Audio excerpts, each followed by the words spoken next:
Hello everyone, welcome back to my channel. अस्सलाम वालेकुम। कैसे आप सभी? उम्मीद करती हूँ आप लोग बहुत अच्छे से होंगे। तो यहाँ पर आप सभी देख सकते हैं, ये वीडियो फ़ौक़ानिया मौलवी दोनों ही एग्ज़ाम के लिए है। और यहाँ पे आप सभी ये भी देख सकते हैं, मैथ्स में क्या करें, लिखना कैसे है मैथ्स में, ये मैं आप लोगों को बताऊँगी। हिंदी में लिखें या इंग्लिश में या फिर उर्दू में, किस तरीके से आप सभी लिखेंगे, तो सारा कुछ मैं आप लोगों को बताने वाली हूँ इस वीडियो में। उससे पहले वीडियो को जल्दी से लाइक कर दीजिए और कमेंट करके अभी आप लोग वीडियो देखने के बाद बताइए कैसा वीडियो लगा।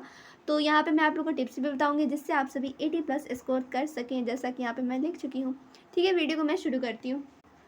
तो यहाँ पे आप सभी देख सकते हैं, मैं क्वेश्चन ली हूँ। ठीक है, तो आप लोगों का क्वेश्चन रहता है, क्या आप सभी जैसे कि फ़ौक़ानिया चाहे मौलवी दोनों का एग्ज़ाम आप लोग दे रहे होंगे, दोनों में से कोई भी एग्ज़ाम दे रहे हो आप लोग, तो आप लोग मैथ्स कैसे लिखेंगे? और सब सब्जेक्ट में तो क्लियर रहता है। हाँ, उर्दू है तो उर्दू में लिखा जाएगा, इंग्लिश इंग्लिश में लिखा जाएगा, हिंदी हिंदी में, अरबी अरबी में, और भी जो हिस्ट्री जोग्राफ़ी ये सारे कुछ उर्दू में लिखे जाएंगे। ठीक है, लेकिन मैथ्स में थोड़ा कन्फ्यूज़न रहता है कि मैथ्स क्या चीज़ में लिखा जाएगा, बनाना किस तरह से है, सारा कुछ मैं आप लोगों को बता देती हूँ।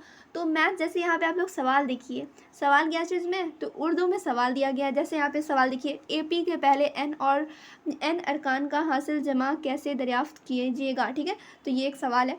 तो यहाँ पे आप सभी देखिए सॉल्यूशन इसका क्या है। ठीक है, यहाँ पे आप लोग देखिए नीचे सॉल्यूशन इसका दिया हुआ है। तो आप लोग देखेंगे ना, कोई भी मैथ्स हो, चाहे आप लोग इंग्लिश मीडियम से हो, चाहे हिंदी मीडियम से हो, चाहे उर्दू मीडियम से, कोई भी मीडियम हो आप लोगों का, चाहे कोई भी बोर्ड हो, तो मैथ्स तो आप लोग बनाएंगे तो इंग्लिश ही में। सिर्फ जो लिखना होगा, हिंदी मीडियम रहेगा तो हिंदी में आप लोग लिखेंगे, इंग्लिश मीडियम रहेगा तो इंग्लिश में लिखेंगे। तो यहाँ पे ही इस तरह से आप लोग समझिए, तो उर्दू में लिखेंगे। ठीक है, ये उर्दू बोर्ड है तो उर्दू में ही मैथ्स लिखेंगे। ठीक है, आप लोग ये मत कीजिए कि हाँ हिंदी आ रहा है तो हिंदी में लिख दिए, हिंदी में बना दिए, हिंदी में सब कुछ लिख दिए, इस तरीके से नहीं करना है। ठीक है, तो यहाँ पे आप लोग समझ लीजिए, मैथ्स भी आप सभी को उर्दू में ही लिखना है, सिर्फ सॉल्यूशन सॉल्व करना है। जैसा कि मैं आप लोगों को दूसरे क्वेश्चन में दिखाती हूँ, यहाँ पे भी ऐसे दिया हुआ है। ठीक है, दूसरे क्वेश्चन में मैं दिखाती हूँ आप सभी को। जैसा कि आप लोग सवाल देखिए, दो आदाद का फ़र्क 26 है और इनमें से एक अदद दूसरे का 3 गुना आदाद मालूम कीजिए। ठीक है, तो यहाँ पे आप सभी देख सकते हैं हल। ठीक है, जो सॉल्यूशन है लिखा हुआ उर्दू में है, सिर्फ सॉल्व जो किया गया है जैसे नॉर्मली सॉल्व किया जाता है इंग्लिश में, वही तरह से सॉल्व किया गया है, बस लिखना उर्दू में है। यहाँ पे आप लोग एक चीज़ क्लियर कर लीजिए, हिंदी में इंग्लिश में नहीं लिखना है, यहाँ पे आप सभी को सिर्फ उर्दू में ही लिखना है। सबसे इम्पॉर्टेंट चीज़ तो ये आप लोग को मालूम चल गया, लिखना किस तरीके से है, उर्दू में हिंदी में। तो आप लोग को लिखना है उर्दू में, सॉल्व जैसे आप लोग करते हो वैसे ही करोगे, सिर्फ लिखना उर्दू में है।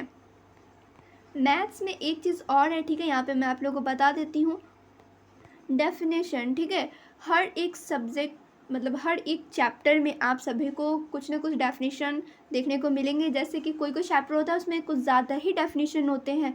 सर्कल्स का डेफिनेशन, जैसे सर्कल्स चैप्टर आप लोग देख लीजिए, इसमें ट्रायंगल्स में और भी बहुत सारे चैप्टर्स में आप लोग को डेफिनेशन देखने को बहुत ज़्यादा मिलेगा। डायमीटर क्या होता है, रेडियस क्या होता है, टेंजेंट क्या होता है, सेकेंड क्या होता है, ये सारा कुछ आप लोग को देखने को मिलेगा। तो ये सारा का डेफिनेशन आप लोग ज़रूर याद कीजिए, डेफिनेशन से भी आप लोग को भरपूर मार्क्स मिलेगा।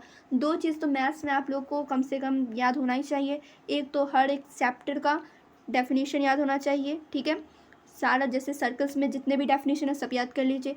फिर ट्रायंगल्स का, हाइट एंड डिस्टेंस का, जितना भी चैप्टर है सब में से आप लोग निकाल लीजिए, जितना भी डेफिनेशन है सब याद कर लीजिए, इससे आप लोग को अच्छे मार्क्स आएंगे। सेकंड चीज़ ये भी है कि आप सभी को फार्मूला याद होना ज़रूरी है। ठीक है, फार्मूला भी याद होना ज़रूरी है। और जैसा कि मैं आप लोगों को पहले बताई हूँ, डेफिनेशन तो उर्दू में ही आप लोग को मैथ्स बनाना है यानी लिखना है, तो डेफिनेशन भी उर्दू में याद होना चाहिए। ठीक है, जैसा कि यहाँ पे आप लोग देखिए, सर्कल्स चैप्टर में बहुत ज़्यादा डेफिनेशन था।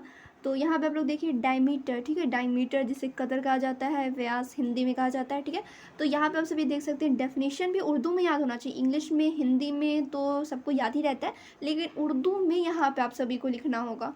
तो आप लोग को उर्दू का डेफिनेशन सारा याद करना होगा, डायमीटर को उर्दू में क्या कहते हैं और उसको डेफिनेशन क्या होता है, ये सारा कुछ, रेडियस, टेंजेंट, सबका उर्दू में डेफिनेशन याद करना होगा। अगर इंग्लिश में अगर सारा डेफिनेशन याद करना होता तब तो मैं आप लोग को प्रोवाइड करा देती हूँ, बिकॉज मेरे पास इंग्लिश में ऑलरेडी है। ठीक है, पूरा मैं नोट्स ही बनाई हुई हूँ, पूरा चैप्टर का हर एक चैप्टर से डेफिनेशन जितने भी बनते हैं, सारा कुछ, सारा फार्मूला भी मैं लिखी हूँ। लेकिन यहाँ पे आप सभी को डेफिनेशन क्या करना है, उर्दू में ही याद करना है।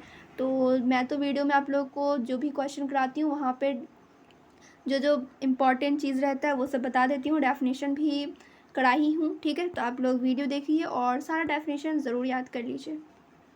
सो ये था कुछ इंपॉर्टेंट चीज़ आप सभी को बताने को, ठीक है, कि आप लोग मैथ्स लिखेंगे कैसे, किस तरीके से, और उसमें आप लोग क्या क्या चीज़ याद करेंगे, क्या क्या कैसे करेंगे, सारा कुछ मैं बता दी हूँ। उम्मीद करती हूँ वीडियो अच्छी लगी होगी। अच्छी लगी हो तो लाइक ज़रूर कीजिएगा। फिर मिलती हूँ दूसरे वीडियो में।